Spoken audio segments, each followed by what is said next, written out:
Assalamualaikum warahmatullahi wabarakatuh. Perkenalkan, nama saya M. Iqbal dengan NIM 233000075, mahasiswa PPG PGSD Prajabatan gelombang pertama tahun 2023. Baiklah, kali ini saya akan mempresentasikan hasil modifikasi modul guru yang telah dibuat dengan mata kuliah pemahaman peserta didik dan pembelajarannya dengan dosen pembimbing Ibu Dr. Anda Yeti Aryani MPD. Baiklah, kali ini saya akan menjelaskan. Saya mengambil mata pelajaran matematika di kelas 4 fase B dengan materi pokok bangun datar. Pertama sekali yang saya modifikasi adalah informasi umum tentang identitas sekolah. Penyusunnya saya sendiri M. Iqbal, sekolahnya, tanggal penyusunnya, jenjang yaitu sekolah dasar, fase B kelas 4, elemennya geometri, materi pokok bangun datar, dan alokasi waktu pada modul guru dibuatkan 3 kali pertemuan. Namun untuk lebih memperjelas saya membuatnya 2 kali 35 menit atau 2 jam pembelajaran. Yang kedua ada yang B, kompetensi awal. Kompetensi awal yang saya ambil hanya 2 saja, yaitu peserta didik dapat mengetahui macam-macam bangun datar dan juga peserta didik dapat membuat macam-macam bangun datar. Profil Pancasilanya itu sama, mandiri, bernalar kritis, gotong royong, dan kreatif. Untuk sarana dan prasarana saya modifikasi karena pada modul ajar guru yang telah dibuat itu hanya disatukan saja, tidak ada kelompok-kelompoknya. Pada sarana dan prasarana yang saya buat, saya kelompokkan. Yang pertama ada sarana itu video pembelajaran tentang bangun datar, materi dan bahan ajar, laptop dan proyektor. Untuk prasarananya ada LKPD, soal evaluasi, kartu bangun datar. Dan juga saya menambahkan yang namanya sumber belajar, yaitu buku siswa matematika kelas 4 dan buku guru atau buku pegangan guru matematika kelas 4. Dan juga ada video-video pembelajaran dan juga video tentang Garuda Pancasila.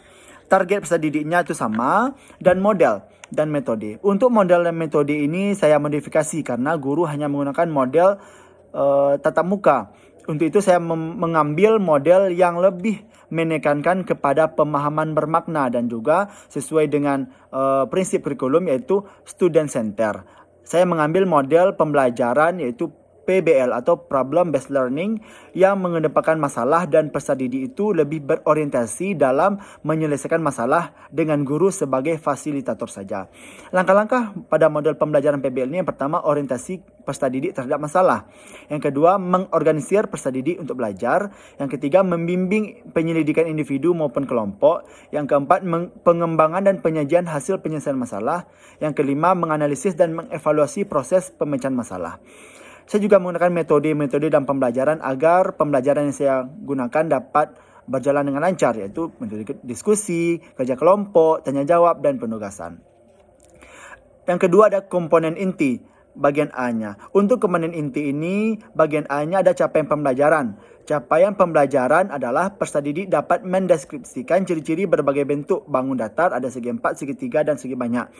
Untuk pendekatan pembelajaran saya gunakan ini adalah UBD atau Understanding by Design, yang mana untuk pembelajaran pada komponen inti ini ditetapkan atau dituliskan dengan sistem mundur.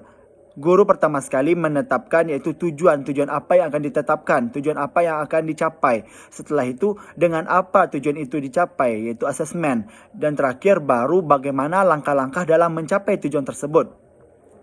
Tujuan pembelajarannya yang pertama, peserta didik dapat menyebutkan macam-macam bangun datar. Dan satu lagi, dalam UBD ini, dalam kurikulum Merdeka ini atau sekolah dasar, anak-anak lebih kepada operasional konkret, lebih kepada yang benda-benda konkret agar pembelajaran itu bermakna. Dan dalam merumuskan tujuan pembelajaran ini, saya menyesuaikan dengan kebutuhan peserta didik dan karakteristik peserta didik. Yang mana kebutuhannya, peserta didik ini lebih membutuhkan pembelajaran yang menggunakan benda-benda konkret agar pembelajaran tersebut cepat diserap oleh peserta didik. Tujuan pertama yaitu peserta didik dapat menyebutkan macam-macam bangun datar, persegi, ada persegi panjang, ada segitiga, ada segi banyak dengan benar. Dan juga peserta didik dapat membedakan antara macam-macam bangun datar tersebut. Ada persegi panjang, persegi, segitiga, dan segi banyak dengan menggunakan model-model atau benda-benda konkret yang telah saya sediakan. Yang kedua ada asesmen. Setelah tujuan pembelajaran ada cara-cara yang digunakan agar dapat menentukan apakah tujuan itu tercapai atau tidak, yang dinamakan dengan asesmen.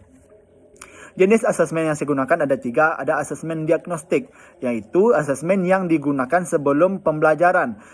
Yang mana contoh asesmennya, guru memberikan pertanyaan pemantik kepada peserta didik terhadap pembelajaran yang telah dilakukan kemarin. Dan juga untuk asesmen diagnostik ini, guru melihat seberapa kemampuan siswa dan dapat melihat siswa-siswa dengan kemampuannya yang berbeda.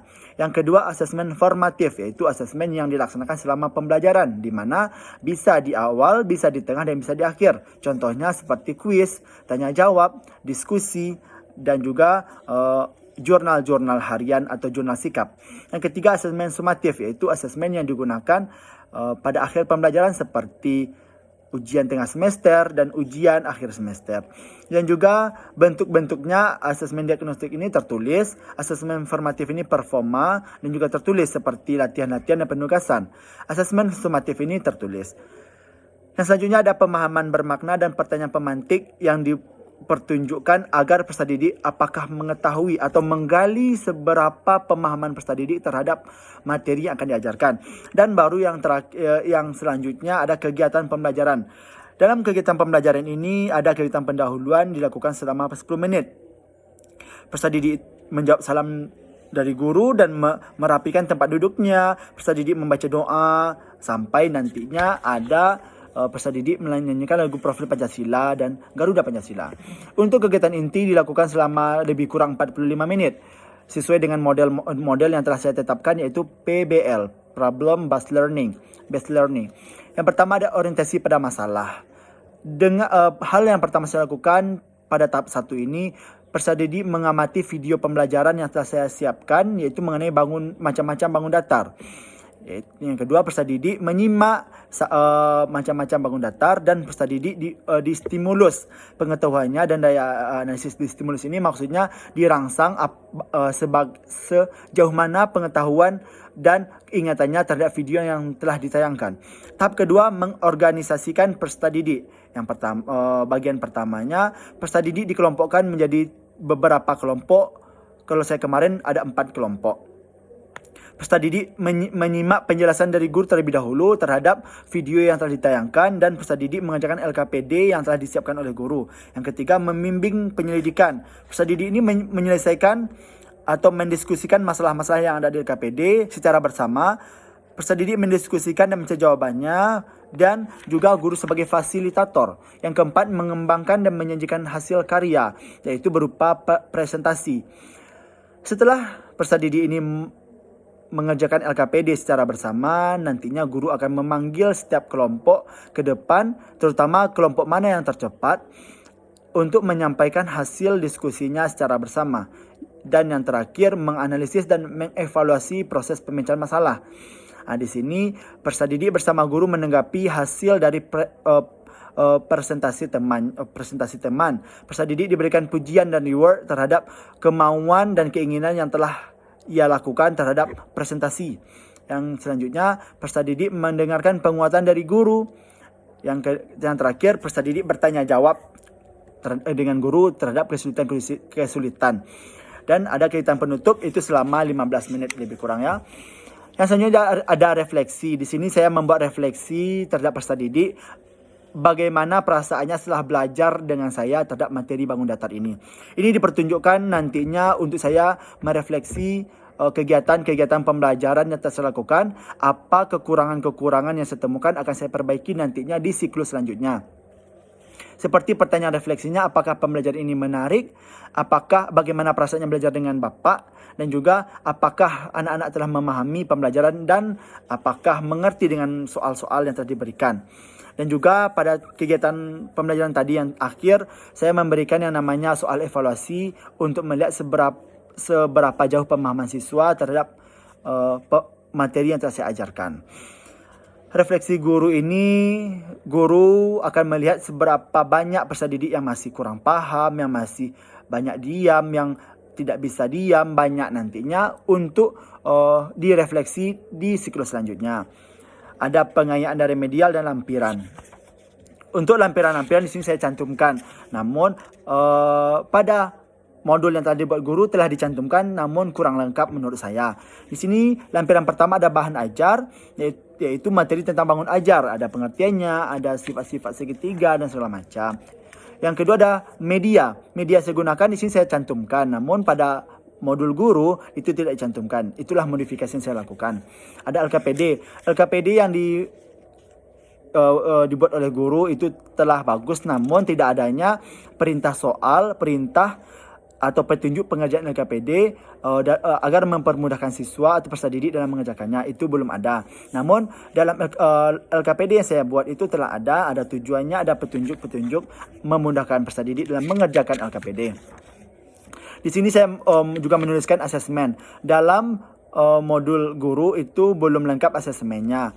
Di sini saya menggunakan asesmen yang pertama, ada asesmen formatif berupa rubrik penilaian sikap atau jurnal sikap.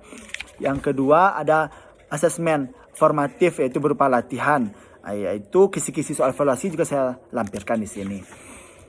Dan yang terakhir juga ada kunci-kunci soal evaluasi dan rubrik keterampilan dan juga rubrik penilaian kerja kelompok.